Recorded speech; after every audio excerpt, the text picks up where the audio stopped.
How you guys doing today? We're back, another episode. I'm here with one of my friends and also one of my mentors, Mark Korman. How you doing today? I'm great, Terrence. Doing Thanks. good. Yeah, I want to thank you for inviting us into your house. Also, like making time. I know it's a little last minute, but making time and being able to work with us to, come here and shoot this beautiful episode and to let inspire people how you inspired me, and to seeing the potential in their life and also pursuing it. So, how would you say, like, where did that come from? Where did that start? Take us back to the beginning. Young Mark Corman. Uh-huh. You'd have to run fast if you want to stay with me as young Mark Korman. I think I was an active child. I was involved in a lot of sports, and I'm not very big, right? I'm a small guy, stature, but I love to play sports. So that meant if I was going to be able to compete with kids that were, bigger than me and maybe stronger than me, I had to outwork them. I had to be faster. I had to be smarter. I had to be, part of a team. And I think all of those lessons carried forward in my life. That, whatever, whatever hand you have to play, you got to play it. Yeah, I know that's like a lot of the qualities that you spoke to me about.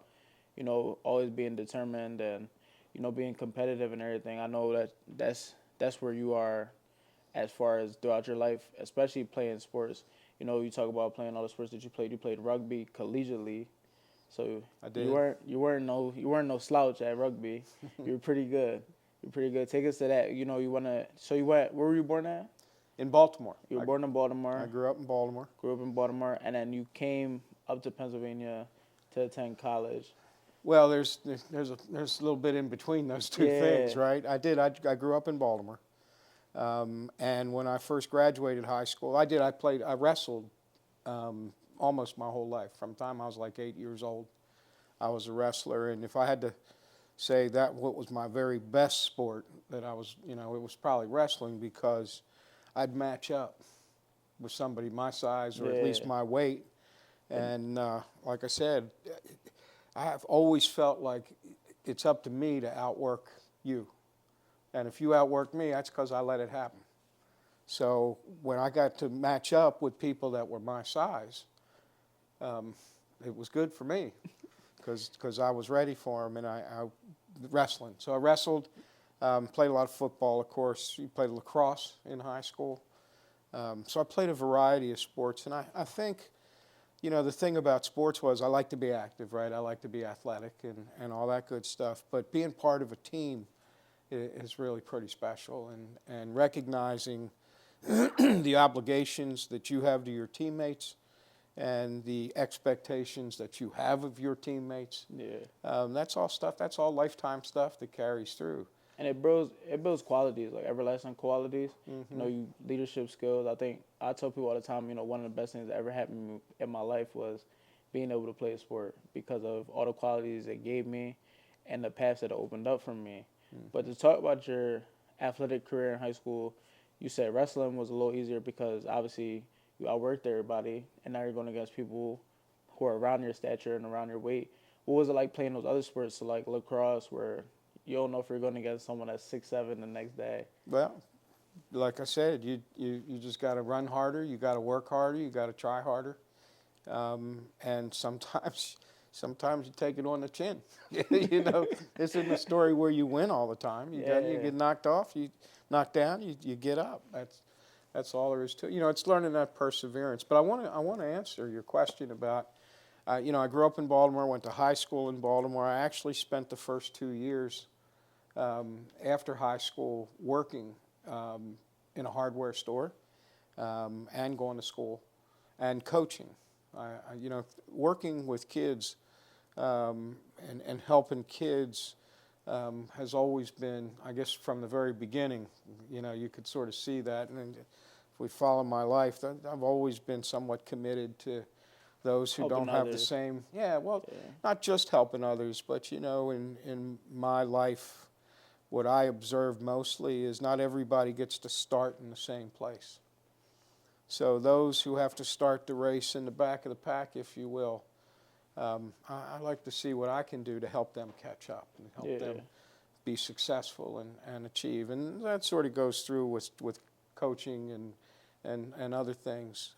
As you know, my current thing is I spend a lot of time at Benchmark, and it's really the same thing. Where do you think that quality came from, though? Because that's not something that's kind of something that, is surrounded by, you learn that from other people. That's something that's Yeah. learned. Or was it also just something you were just born with, along with your, athletic prowess?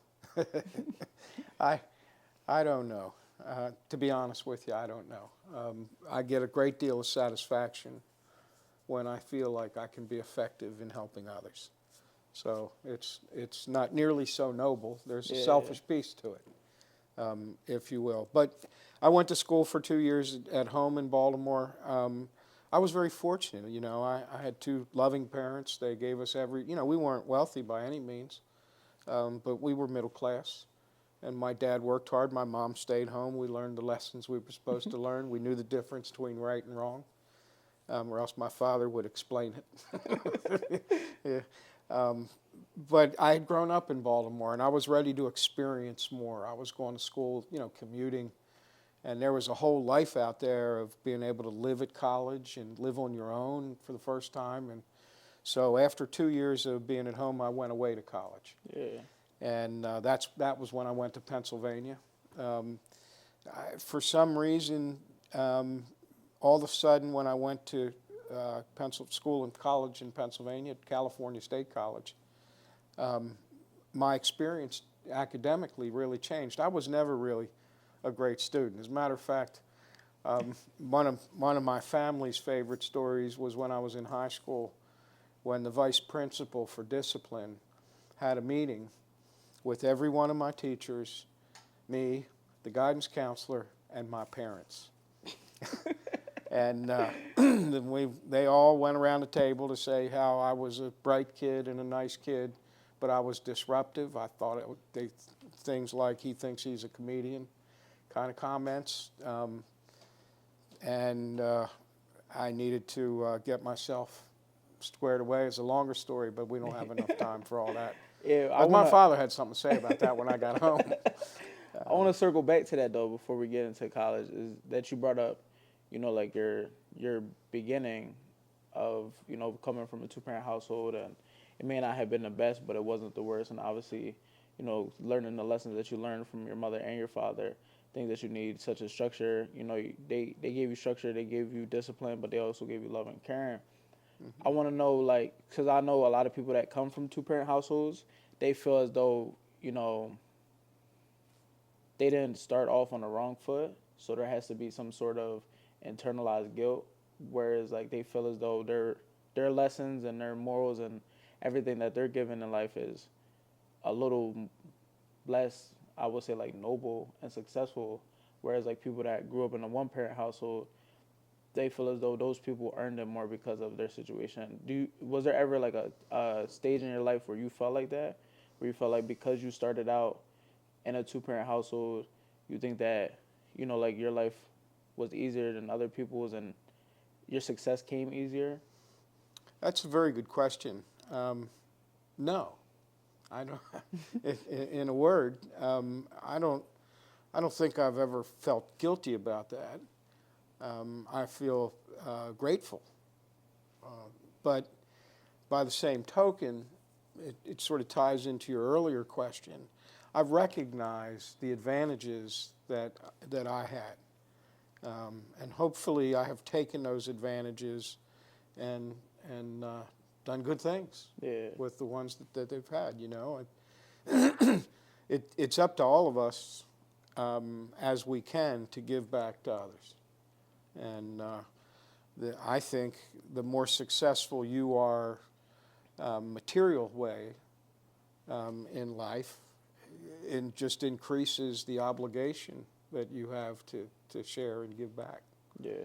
I do. But yeah, I can't say that I ever felt like, I think that, luck happens, right? When you're prepared and you see opportunity. And that's what maybe that two-parent loving household did for me. It prepared me. Yeah. You know, it wasn't a question of whether or not I'd ever be able to go to college, even if I wanted to go to college. It was an expectation from the time I was very young that you're going to go to college. Of course you are. And I never questioned that, never doubted that. So, you know, you go through that, and then all of a sudden I have an education and a degree and an opportunity to have a professional position that if I didn't go to college, doesn't mean I wouldn't make it good, but if I didn't, I wouldn't have had that jump start. Yeah, and I tell people all the time, because I have a lot of people that I know in my life, you know, when they bring up situations like that, growing up in inner city, a lot of people come from like one parent households, and they have like animosity towards people that, and you know, I explain to people all the time that, you know, you can't control who your parents are, but that's your parents' job, and that's our job for the next generation. You know, I hope that one day when I'm having kids and I'm ready to have kids, I have a wife and I have the stability and everything that you need in a two-parent household to give that kid the foundation that they need to succeed, like your parents did. Yeah. You know, saying that, well, college wasn't, it was an expectation. That's not, there wasn't, maybe I'll go to college, maybe I won't. That's the expectation in the Korman household is, hey, bro, after these 4 years of high school, what are you doing with your life? And I think that quality is, I think that's like expectation has been removed, but should be still established. Whereas, you know, if you come from a two-parent household, you're given these opportunities to succeed. Even if you're from a one-parent household, you're given these opportunities to succeed by meeting the right people and putting yourself in positions, like you said, you know, preparing yourself and staying focused and making sure that you're disciplined enough to, when the opportunity comes, you're not fumbling the bag, and making sure that everything's in line for you. Yeah. Yeah, there's that. And it's sort of, I also think it's really important to have goals and to be able to measure not just the goal, but your progress towards the goal. Yeah. You know, if I want to graduate college, but it's the first day of school as a freshman. Well, there's a lot of steps along the way, right? So if you identify those steps, maybe it's I'm going to take these classes, or maybe I'm going to get these grades, or maybe I'm going to play, you know, be on the starting lineup of what, you know, whatever they are, but to be able to measure yourself at certain intervals. Otherwise, how do you know you're off track? You know, if you just set that goal way off in the distance, that's a great goal, but let's be serious about it. You're going to get it. You got to get on the track, and you got to stay on track. That's right. Know what those markers are. So I think that for sure. But I still haven't answered to you how I got to Pennsylvania, right? Yeah. Well, what happened was that, you know, I graduated college and I went off to grad school in Ohio. Didn't like that very much. I stayed there for a year, but didn't like that. Partly because I met this girl. Or I was gonna say the Ohio State fans. No, I couldn't become an Ohio State fan. I was an Akron Zip fan. Okay. For a period of time. I went to University of Akron. I was a Zip. And, but to be honest, I was tired of never having any money. You know, my father wasn't supporting me, certainly, so I had to work. I had to be in school. I had to not be where I wanted to be necessarily, because I was already 22, 23 years old at this point. And I hadn't really done anything. Had a lot of part-time jobs along the way, but I hadn't really accomplished anything other than being a student. So I was ready. And I left school, and I went back to Baltimore because there was a job opportunity for me there. And I became a social studies teacher at Frederick Douglass High School, which is an all-black high school in Baltimore City. And right away, at that point, I was thrust into the environment, frankly, that I was looking to be in. That I was working with at-risk kids. I had met a lot of kids, but not every kid wanted to be in school. Yeah. And back in those days, anyway, at that school, which is really my only experience there, the administration, if you didn't want to come to school, they didn't really want you there.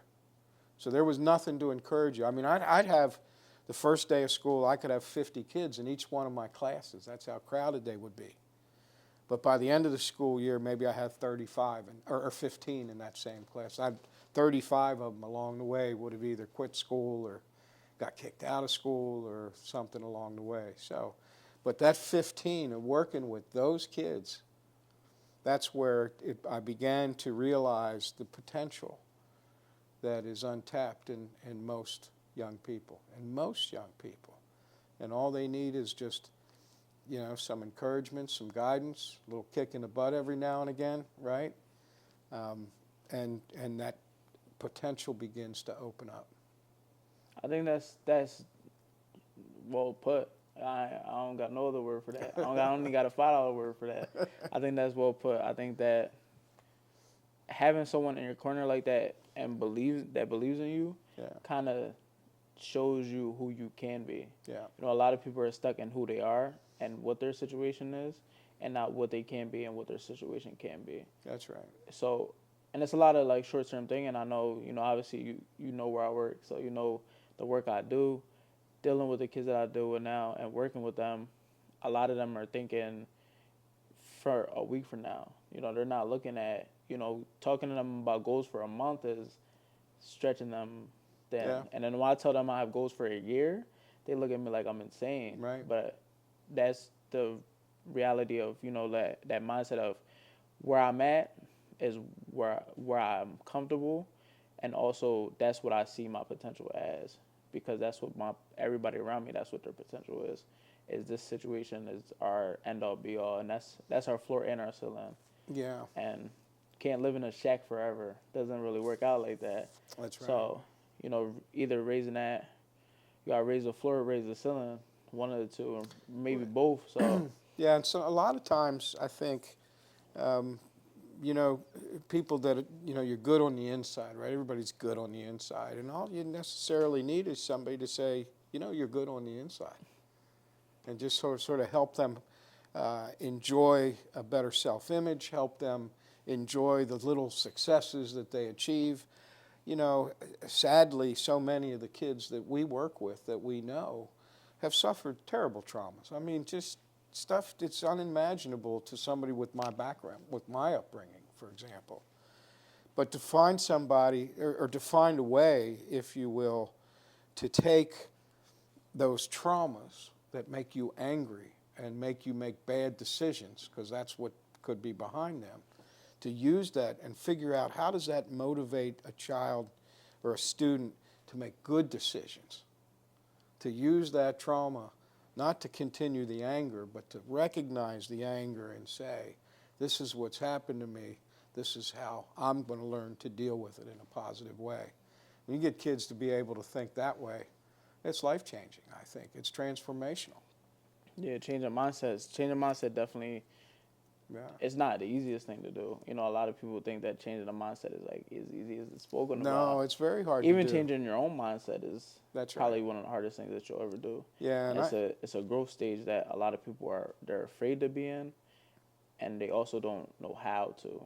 So I think, like you said, being there and showing the kids that that's not their end all be all right there is where they're gonna be, that's helping them change their mindset and develop them into better people. Yeah. And then you was talking about, sorry, to get back to it, was you were Akron Zip, you were a zipper, you left. And then I was a Douglas Duck. Yeah, and then you were Douglas Duck. And then Right. where'd you go from? Then that was in Baltimore again. Yeah. Well, like I said, I met this woman, and I fell in love, and she came to Millersville University for her graduate degree. And I thought, well, I'm coaching baseball. I like that. I like teaching. I liked what was going on in my life. I'd teach for about 4 years at this point. And she said, well, why don't you come to Lancaster? And I said, well, I'll tell you what, I'll come up after the school year. If I get a good job, I'll stay and resign the teaching. Otherwise, I'm going back to teach, and we'll figure it out. And I did get a job. I did stay. We did get married, and it's 45 years later, and we're still married. Haven't raised 2 kids. Lancaster's been a great place for us to do that. But the job that I got was as a domestic relations hearing officer. Again, I had a degree in social sciences, which qualified me to do social work and all sorts of social sciences, if you will. So I got this job, and I was mediating for the court. I worked for the Court of Common Pleas in the civil division, worked for the judges. And what I would do is, if you were getting a divorce or get separated, you would file, right? And then you would come in front of me, and I would tell the man, for example, how much he had to pay the woman every month or week for her and the kids as child support. Sometimes you got into custody issues and paternity issues and things like that. And that was really very interesting. It was sort of the same thing, because I felt like, most people who get married and can't stay married don't really hate each other. It's just not working out. Yeah. So you had to deal with some of that hatred stuff, but mostly it was people who just needed help figuring out what are they going to do from here. So again, it was sort of like, I could listen, I could help, I could mediate, and then if I couldn't get them to agree, then I would write a court order, and the judge would sign it, and that would be it. And then they frankly could get in front of the judge if they wanted to. But what was really good about that was I got to know a lot about life, a lot about what makes people, be unhappy, if you will. It was a very good job for a guy who was about to get married to listen to all that. Probably interesting. Yeah, but I got to meet a lot of people in our community. When I came to Lancaster, I didn't know anybody. And now, 3 years later, I knew all the lawyers, I knew all the judges, I knew lots of people. I mean, I had 5 or 6 hearings a day for 3 years. I mean, that's thousands of people, hundreds at least, thousands of people who came through my office that I got to know and learn a little bit about. And there's a lot of different kind of people. So that happened for me, and I did a good job. I'll say it that way.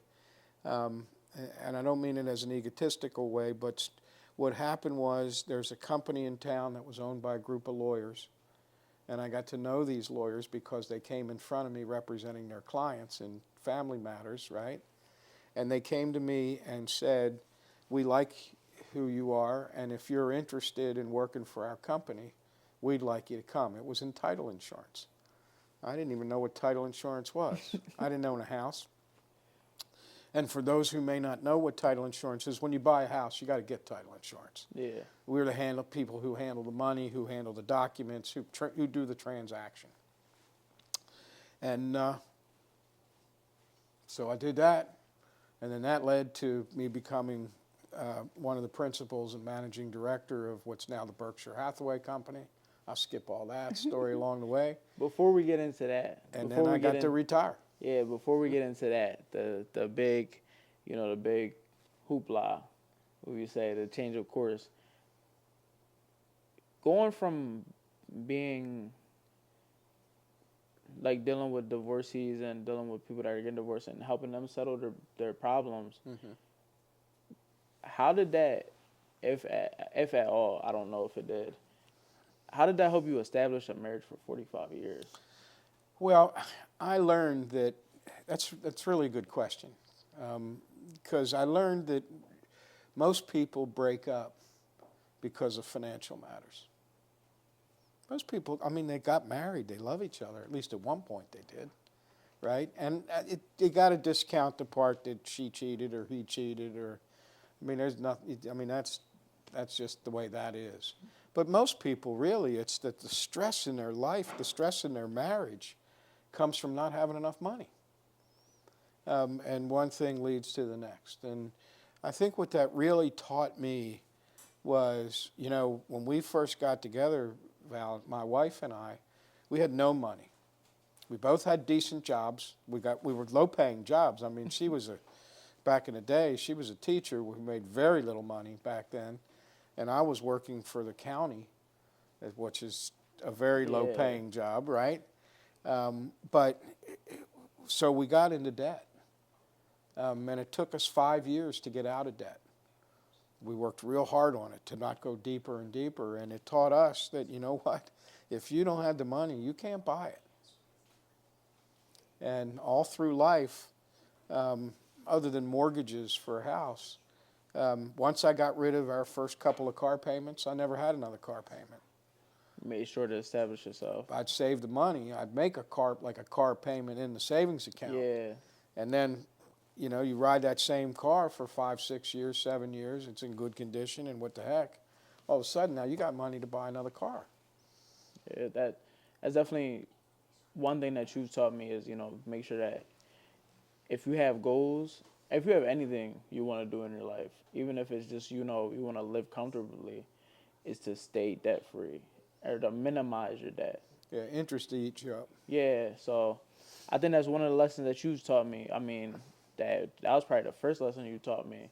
Besides, 401k was we talked about debt management and understanding that I can't let debt pile up and not letting anybody let debt pile up. But to stay on, track with your marriage and everything, that, like you said, people get married because they love each other. There's nothing else. A lot of people, probably some people do it for the wrong reasons, but most of the time you get married because you love each other. And to see people fall out of love, did that help you stay consistent every day? Deciding in your life, I'm choosing my wife. Yeah. Because there's everything has hard times. Yeah, I mean, everybody knows it's somewhat of a cliche even that marriage is hard work. I mean, it's not Yeah. always peaches and cream, And But 45 years is it's a long time. It's hey, long. that's I don't two. even. That's two of me. I don't, Yo, y'all watching this video, y'all made it this far, just hit the subscribe button. We drop videos every Friday, every single Friday. If you want to stay up to date, make sure that you subscribe. So I know dealing with divorcees and dealing with those people going through that hardship, and then you turning around and you're married for 45 years. Was there anything that you picked up and you learned from that yeah, experience? I did. Beyond the obvious of caring for one another and all the things that you're supposed to do and all that. I think it sort of translates down to a little phrase that I've used a lot of different times, and it is, when you hope to give more than you expect to receive, there's a good outcome. Yeah. Yeah. Just every morning you wake up and you think about, well, what can I do for her today? And I'm not looking for anything in return. I mean, even if it's something simple, there's dishes on the sink, that she didn't clean up last night that she normally does. So I could do that. That's not a big deal. And she'll look at it and it'll give her a smile. That's a good thing. So give more than you expect to receive. And I think that's true all through your life, no matter whether you're talking about marriage or any kind of relationship that you have, either with a working relationship or friend relationship or job responsibilities, all that stuff. It's all good. It's all gold. That's the thing. And then I just think about it because I think about it and I put it into perspective, like 45 years to me seems It's a long time, astronomical. man. Like, it's crazy. long. It just seems, because I know every time you tell me and every time you bring it up, I'm just like, 45 years. Yeah.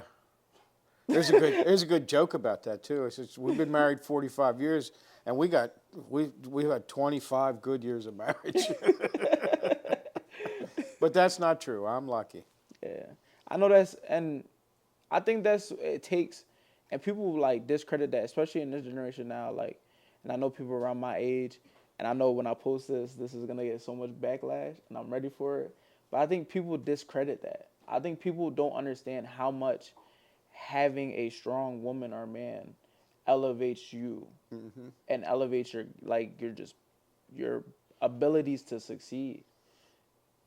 It puts good pressure on you, and I would say that. Like, I don't want to say bad pressure. It puts a good pressure on you because if you fail, you're not just failing for yourself. That's right. Now you're failing for someone else. Yeah. Well, and you have strengths that together give you more strength. Exactly. 2 plus 2 should equal more than 4, right? Yeah.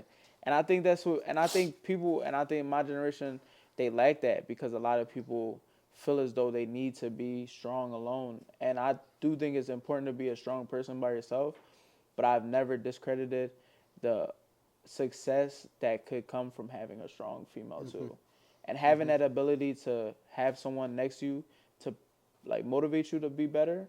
Like, I'll be honest with you, Mark, we meet once a month. And you've elevated my game way past where I think I could have took it. Well, Now, if I had, uh, I had someone in my face every day, looking at me and saying, "Well, what's happening with our bank account?" I'd probably be a little less fly and a little more financially savvy. I'd probably be a you little got more. somebody to report to, Yeah, yeah? that's what I'm saying. So I think, but Yeah, I it's think out. you need that. You need that discipline. You need that. Yeah. But you also need the good times too, because I know looking back on it, every year you guys have your anniversary. I bet you could recall hundreds on hundreds of memories, of good memories, of laughing, and you always have someone to joke, and you always have a partner. You always have someone. Yeah, that's the word I'm thinking of. It's partner. Yeah, The partner in life. It's somebody not only to hold you accountable, but somebody that you can hold accountable. A partner's one who, if everything's working right, you're both just doing it. And that's where the synergy comes from. That's where great things can happen. And obviously, you want to, if you have a good marriage, you're going to have fun. You're going to like to be together. You're going to like to go places and do things. yeah. And whatever the circumstances are, you don't have to spend a lot of money to have a lot of fun. That's 100% the truth, and I like that. Yeah. I like that. That's gonna be a quote. I'm gonna put that on the back of my car. I don't gotta spend a lot of money to have a lot of fun. That's right. I like that. I used to say, because when those years when I really didn't have money to do anything, you'd go places, right, and I would say, I don't need 5,000 people to have a good time. Yeah. I can have a good time, just me and you, just having a good time. Hey, Mark. Hey, you ain't gotta sell it to me, brother. 45 years speaks for itself. Yeah. Hey, I know Well, you that's did right. something right. I need to take notes on that. Next time we Yeah. meet, I think we're gonna stick to relationship advice. I may not be the hero in that relationship, though. I might have done a good job marrying a very tolerant woman. That's So then going from that, and you're going from there, we were talking about yeah. Well, I worked going at. to title insurance. That's right. Now. I got into title insurance, and that took me out of the public sector, if you will, the nonprofit world, into a for-profit world. A whole different beast. Yeah, but I had learned. I thought I shouldn't say it wasn't a conscious learning, but I had become a certain person, I think, on the inside, based on the experiences that I had had working in that nonprofit world. And I was able to take that and leverage it.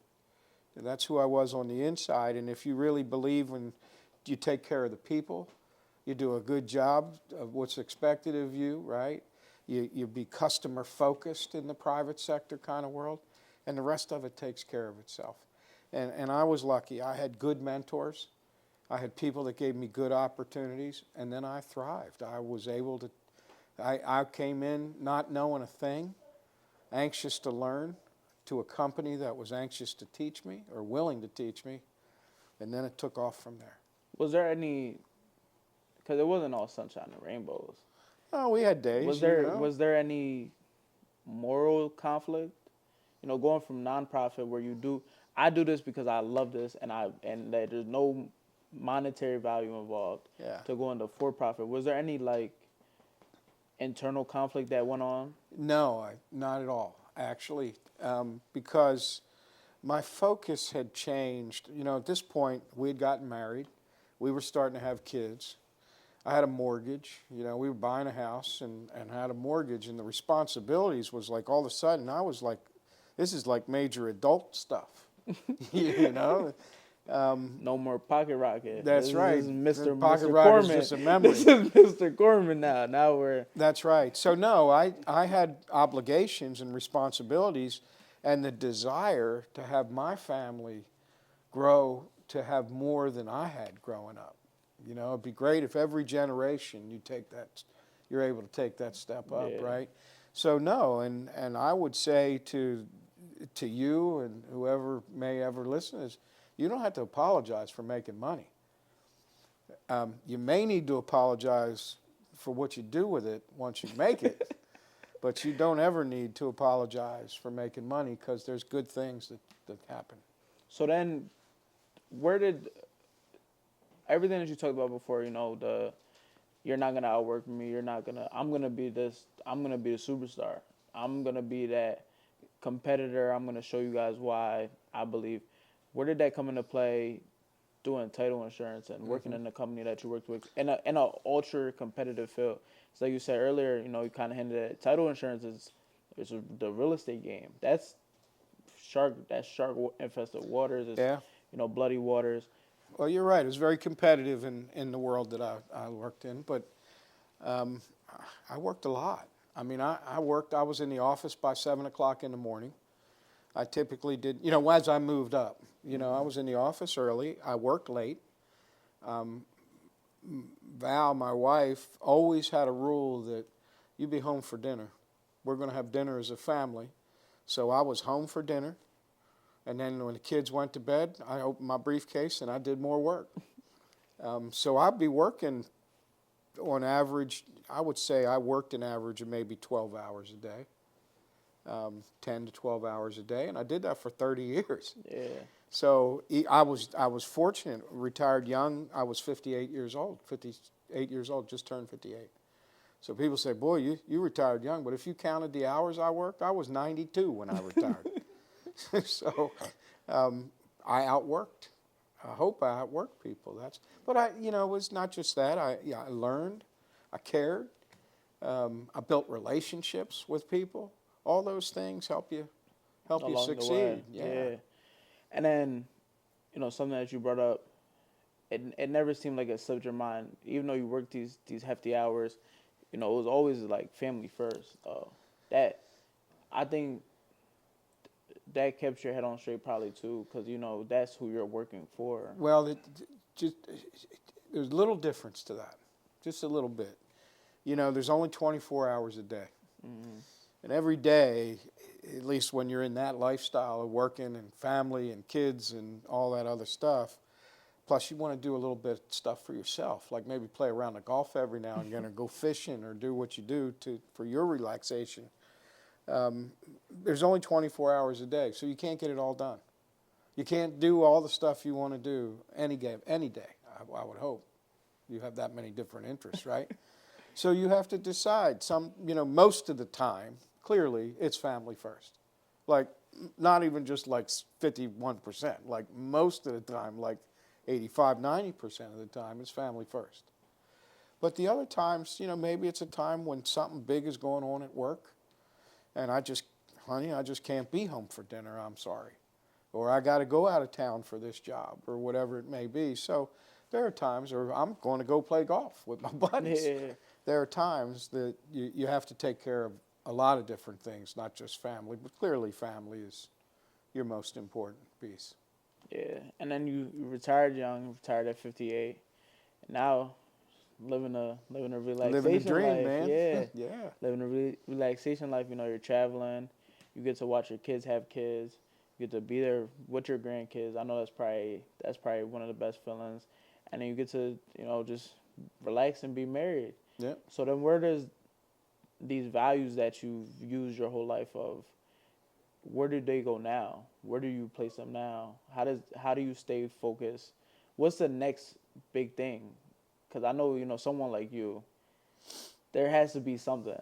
There has to be something brewing, something competitive. Is it just you going out to the golf course? Does that keep you Does that keep you entertained, or is Well, there? it does for those few hours, but I don't think about it much other than Yeah. playing golf. I mean, the couple things about me that never changed from the time I was a little kid, and I still feel them now, and that is I'm always competitive. I always feel competitive. I always want to win. I do. I don't want anything bad to happen to you, but I want to beat you. That's just that simple. And I always keep score. Whether I'm watching my weight and getting on the scale every morning, or I'm counting this asset or whatever, it's keeping score has always been important to me. So they drive me. So Yeah. that's that's part of who I am. I believe anyway in every stage of my life that existed. That was there. Yeah. Well, I thank you for even inviting us into your house. Doing this. I know it's probably a little late at night. I hear clock in the background, but I really do appreciate you taking time out your schedule. I know it's a little busy cutting to your golf schedule or something. Well, it's night now, Yeah. so Well, I'll I tell you know. what, Terrence, I appreciate that. You're always welcome. in our home. That the work that you do and that your coworkers do at Benchmark, I can't tell you how much respect I have for the work that you do and the challenges that you help these students overcome. I mean, you make a difference in the world. You know, I made some money, and that was good, but you make a real difference in the world. When you think about changing one kid's life and then what happens after that, you know, it's dropping the pebble in the pond, man. You change perhaps Ripples, generations yeah. of lives. Nah, So yeah. anything I could ever do to support or express my admiration for the work you guys do, you can count on that. I really appreciate that, man. I appreciate that because that means more than a lot of things, you know. Mm-hmm. But like you said, I enjoy what I do, and it doesn't always need to end in a thank you. Sometimes it's just watching the kids succeed. That fills me enough, and that fuels me to be successful. So, but I thank you, man. I appreciate it. Always.